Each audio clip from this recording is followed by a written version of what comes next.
Hey everybody, this is Gary here, and in this video I'm restoring this old pocket knife that I got at an antique store for $3.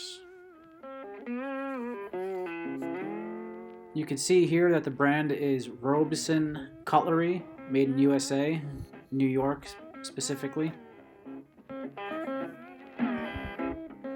One thing I liked most about this knife is the brass liner you can see here, and I know that will shine up nicely as I clean up the knife.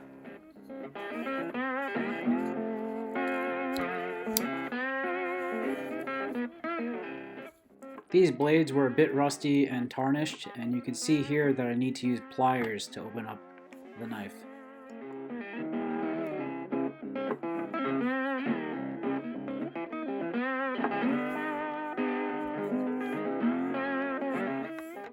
I was doing some research and I found this website here, robesonsrme.com. This website has information on the company and its knives. Here you can see a picture of my knife from the website. It's from World War II era. It was a telephone lineman's knife. Here's a picture of the old factory in Perry, New York. And then here's a picture of some of the workers grinding and polishing.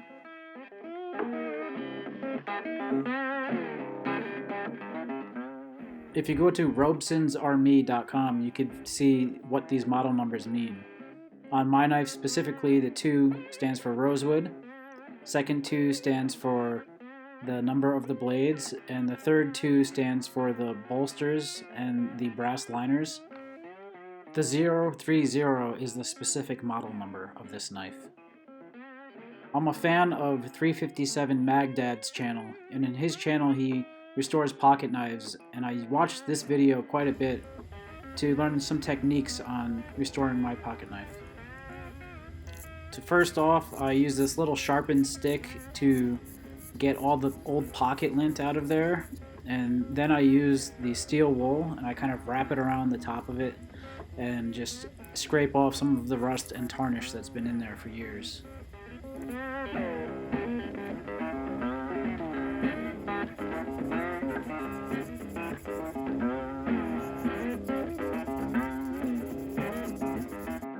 I started using some sandpaper wrapped around that same stick, and it's just 220 grit, but it helps to clean up that metal a lot quicker than the steel wool does.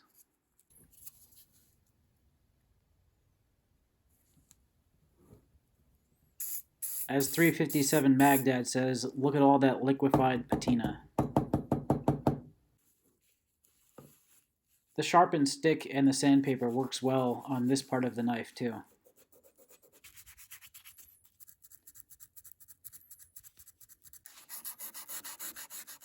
I just used some small pieces of sandpaper to sand the blade down and get rid of all that old patina that was on there.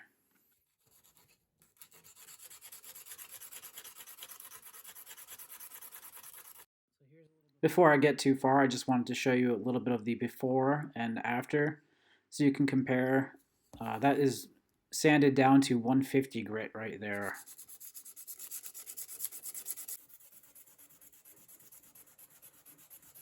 I used a high grit sandpaper for the branding here because I did not want to remove too much of the metal and lose that branding.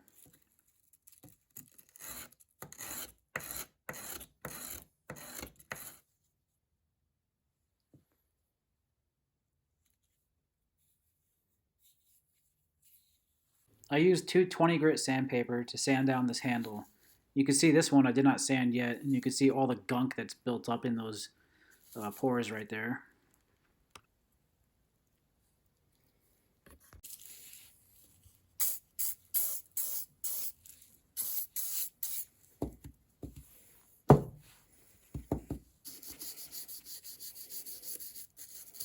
After cleaning out the knife with some WD-40 to get rid of the remaining sand and grit that was in there, I used this 360 grit sandpaper just to polish it out and give it a little buffing.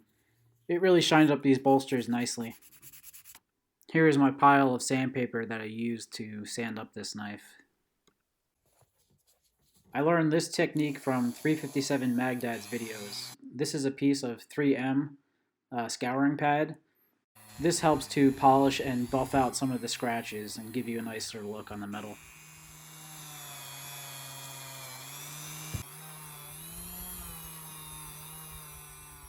This ultrafine pad worked well on the wood as well. You can see here how it cleans out the pore of the wood. All those little pores right there, takes out all the gunk.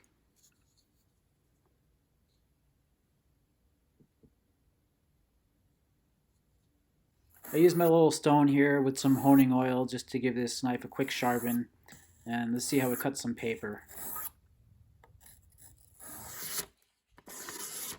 Well, that's plenty sharp for what I'll use it for. So this was my first time using flits for metal polish, and it's really easy. You just rub it into the knife and then use your buffing pad right here on the Dremel and polish it in. I learned how to make this axe wax from Sparky 415. He's another YouTuber from the UK. And basically it helps to protect the metal and wood. It's got beeswax, linseed oil, and turpentine. This small bottle of Tri-Flow lubricant is great. It has this little hose that lets you get right where you want the oil to be. See how it goes right into any little crack that you need? Perfect.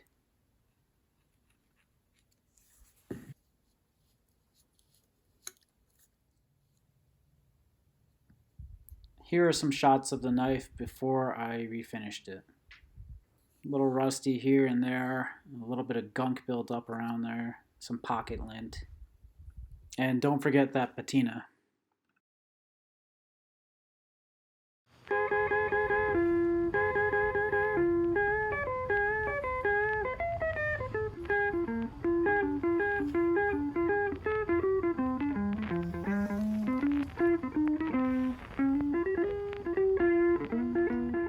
Robeson Cutlery really had a great design with this knife. I love the rosewood handles and the brass liner, and the brass pins there. They pop out really nicely against that wood grain. It's got a nice size to it as well. It's small enough that it fits in the palm of my hand, and it fits in my pocket nicely. Here's a great shot of how the materials all look together. The wood, the steel, and the brass.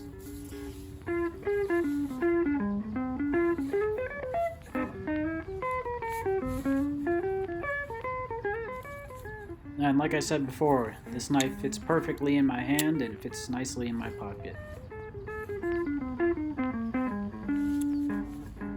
I hope you enjoyed it, and thanks for watching.